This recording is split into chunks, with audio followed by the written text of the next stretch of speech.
In 2020, when this whole health crisis situation kicked off proper, when it really started in 2019 with the Event 201 war game in New York City, that was when this whole health crisis really kicked off, because that was the precursor, that was the game, that was the spell being cast in the global culture for this hoax to be played out across the world. That was the Event 201. That was like the precursor, that was the spell being cast, that was the ritual that was the precursor, to me it was a ritual. It was the ritual that played itself out, that became what we have today, this health crisis situation worldwide. And when that was played out, and in 2020 in my country, when this country went into lockdown and we basically stopped our country from actually functioning economically, to a point where it destroyed many businesses and caused many people to commit suicide and caused mental health issues galore that have not, for a lot of people, have not been rectified since the experience in April 2020. And some businesses haven't recovered because of it, and have gone down and shut down, and that which was the idea all along. Since this time, when this event happened, when it began, for me personally, when it first became quite prevalent, this was the game, this is the card that the powers that be were playing in this age of transition, and they were playing this card out, this health crisis card. I was one of those people that perpetuated the timeline in this situation, like by sharing information with people, trying to do my best at the time to wake people up and to share with people that were awake what was happening and where we were going to, and what was the potential timeline as it began to forge itself out in our reality. And by me looking at information, discerning information, what held water, what didn't hold water, what felt intuitively like it was a potential, what wasn't a potential, and then me discerning through that information and then firing out information to people, writing lots of blogs, exposing this whole thing, this whole health crisis, exposing the machinations of it in every single way, exposing where they wanted to take it, where it was going, doing that whole thing for almost a year on my blogs. And then sending messages out to people, sending videos out to people, just sharing that information with people in this process. By doing this, I look back at it now, over a year later, and realize that I was assisting the system to forge ahead, to solidify the timeline, and to bring it into existence by doing what I was doing. I was playing their game for them, for this control system, so that its machinations would manifest in our reality by me solidifying the timeline, by me buying into the offers that were given to us, and me discerning information, but do my best to point it out to people, this is where we're going to, but at the same time, by doing that, bring it into the collective consciousness of people around me, and by doing that as well, just continuing on that place where I was solidifying that timeline, taking the offer and making the offer to other people, and giving them a choice to agree to it or not agree to it, or make arrangements with that situation, whether they wanted to be part of it or not.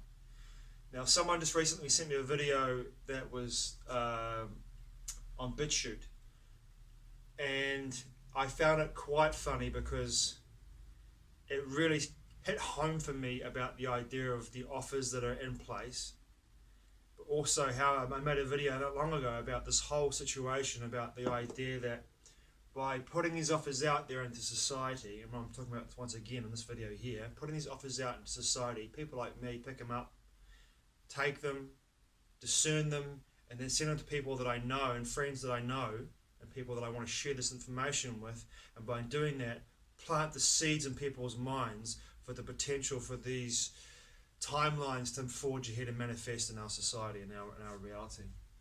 Now, I found it really quite funny because the fact that in regards to this video that was sent to me, the information that was presented was some enormous claims from one particular lawyer, made these enormous claims.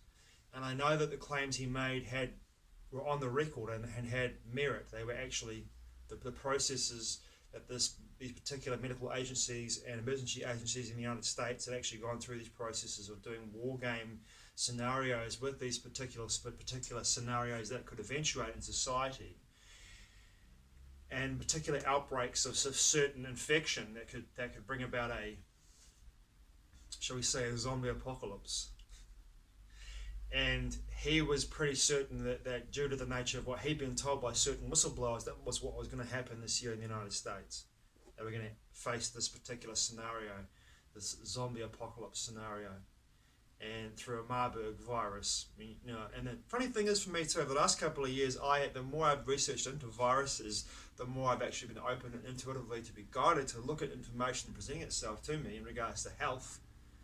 I have discovered that through people like Dr. Sam Bailey, Dr. Thomas Cowan, Dr. Andrew Kaufman, that viruses aren't what I thought they were. And they're not transmissible and not contagious. So the whole idea of this notion that viruses are transmissible, I've seen it in my life.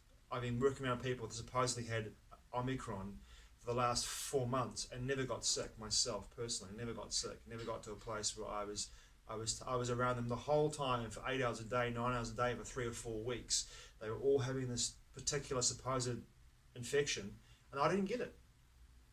I didn't get it because I had my terrain. My terrain was in a place of good health and of good levels of protecting my inner immune system.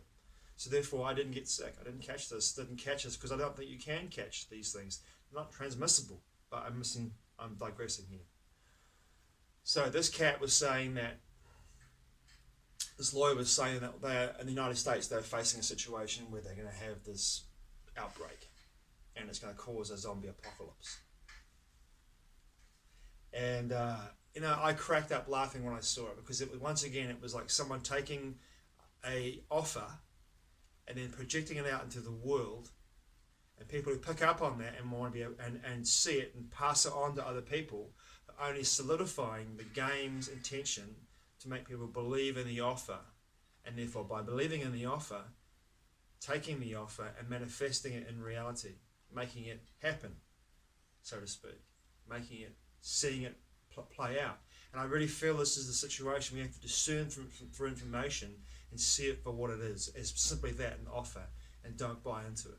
Don't buy into it, laugh at it, because to me it's comical. The whole idea of a zombie apocalypse is comical through a Marburg virus being released through 5G, free pulses, bang, bang, bang, of 18 gigahertz, I think it was, turns people into zombies. Now, until that actually happens, it's an offer, and to me, it's a fucking comical offer.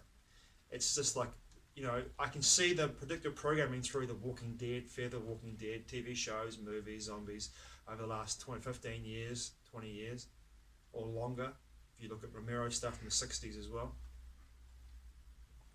But to me, I can understand the predictive programming through television, through movies, of this apocalyptic world where there is a zombie apocalypse.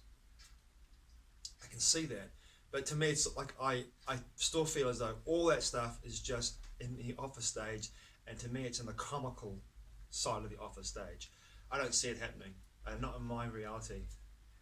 Not in my reality. Until it happens, it's not in my reality. It's still in the offer stage, and at this point, people who portray that information, say it and bring it into the public sphere through videos like that, are only putting people in a situation where they could manifest that in their reality by believing it and solidifying it into a timeline.